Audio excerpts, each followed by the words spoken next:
जी जो भारतीय बौद्ध महासभा के तहसील संयोजक हैं, निसंदेह साथी हैं सुंदरलाल भारती जी, लेखपाल साहब और हमारे बीच में रामपाल बाबू हैं, आदरणीय प्रमोद कुमार जो सोशल मीडिया प्रभारी हैं भीम आर्मी भारत एकता मिशन आजाद समाज पार्टी के, और यहाँ प्रांगण में बैठे हुए हमारे माताएं बहनें, पिता तुल्य बुजुर्ग, नौजवान और नन्हे मुन्ने बच्चे, हमारे मंच पर मंचा से श्रद्धेय सतीश प्रकाश बौद्ध जी और उनकी पूरी टीम। ये कार्यक्रम जो गांव गांव हो रहे हैं, इन कार्यक्रमों का उद्देश्य क्या हमको नहीं पता है तो वो लक्ष्य की प्राप्ति नहीं कर सकते हैं। तरह तरह से कार्यक्रम होते हैं, कोई मनोरंजन का कार्यक्रम होता है, कोई स्वर्ग का कार्यक्रम होता है, कोई नरक का कार्यक्रम होता है, कोई पाप पुण्य का कार्यक्रम होता है।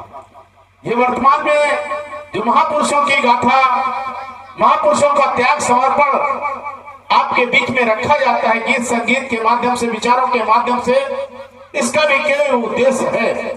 उद्देश्य क्या है? महापुरुषों ने अपने सर्वोच्च निछावर क्यों कर दिया? बाबा साहब डॉक्टर बी आर अम्बेडकर की चार संतानें समाज के लिए कुर्बान हो गई। उनका बड़ा लड़का यशवंतराव अम्बेडकर के अलावा 4 बच्चे कुर्बान हो गए। रमेश खत्म हुआ, गंगाधर खत्म हुआ, बाबा साहब अपने लड़के को कफन नहीं दे पाए। हिंदू खत्म हुए, उसकी दवा नहीं करा पाए। राजरतन खत्म हुआ, उसको दफन नहीं कर पाए। इतनी मुसीबत झेल करके बाबा साहब ने समाज को आगे बढ़ाने के लिए एक नहीं 32 डिग्रियां उन्होंने देश विदेश में जा करके भूखे रह करके प्राप्त करने का काम किया। वो डिग्रियां प्राप्त हुई, वो चाहते तो अमेरिका में जज होते, वो चाहते तो अमेरिका में बड़े राजनीतिक घराने में शामिल होते, उनकी बड़ी बड़ी कोठियां होती, उनके बड़े बड़े फार्म होते, लेकिन वो अमेरिका से भारत में क्यों आए? अमेरिका से भारत में आए ये दबे कुचले कोनी काठी अहिर कर दिया तेली तमोली नाई मुंजी कहार सुनार साख सनी मौर्य कुसा चमार पासी नक्कन जड़बड़िया। इस समाज को आगे बढ़ाने के लिए भारत जो है विदेश का जो त्याग करके भारत में आए, उनको बालगाड़ी से उतारा गया, उनको पानी पीने के लिए जो है अलग से गिलास दिया गया, उनको फाइलें दूर से फेंकी गई, उनका सामान 1:30 बजे रात को बाहर फेंक दिया गया। उस सामान के साथ उस पेड़ के नीचे बैठे रहते रहे। कहा ये मेरी दशा, मैं 32 डिग्री का होल्डर हूँ, मैं राजा का नौकर हूँ, वित्त मंत्री हूँ, मेरे साथ ये अत्याचार हो रहा है तो मेरे दबे कुचले लोगों के साथ क्या होगा उसकी तो मैं कल्पना नहीं कर सकता। मेरे बाप मिलिट्री में थे, अंग्रेजों की फौज में थे, मैं 32 डिग्री का होल्डर हूँ, मैं राजा का नौकर हूँ, मेरा सामान फेंका जा रहा। उन्होंने उसी पेड़ के नीचे बैठकर संकल्प लिया था कि मैं एक दिन ऐसी व्यवस्था करूंगा कि हमारे लोग भी शहरों में जाकर के बड़ी बड़ी कोठियां, बड़े बड़े महलों में रहेंगे। उसी की बदौलत तो है, उन्हीं के त्याग की बदौलत है। चाहे दिल्ली में हो, गाजियाबाद में, बाराबंकी में, लखनऊ में बड़ी बड़ी कोठियां हमारे लोगों की बनी हैं, जो नौकर हुए, जो बाबा साहब के प्रथम रास्ते पर गए, अपने बच्चों को शिक्षित किया, अपने भूख को कम किया, भूख सह लिया, कष्ट को बर्दाश्त कर लिया, कपड़े कम पहने, शराब नहीं पिया, अंधविश्वास में पैसा नहीं खर्च किया, उस पैसे को बचा करके खूब पढ़े, बच्चों को पढ़ाया, वो डॉक्टर, इंजीनियर, वकील, बैरिस्टर, डीएम, एटीएम बने और उनके मकान अच्छे मकान हैं, उनके जो है अच्छी गाड़ियां हैं। और जो लोग बाबा साहब के बताए हुए रास्ते से भटक गए, दारू शराब और जो है में मस्त हो गए, जुआ शराब में मस्त हो गए, मांस मदिरा में मस्त हो गए, आज गांव में बैठे हुए लेबरी कर रहे हैं।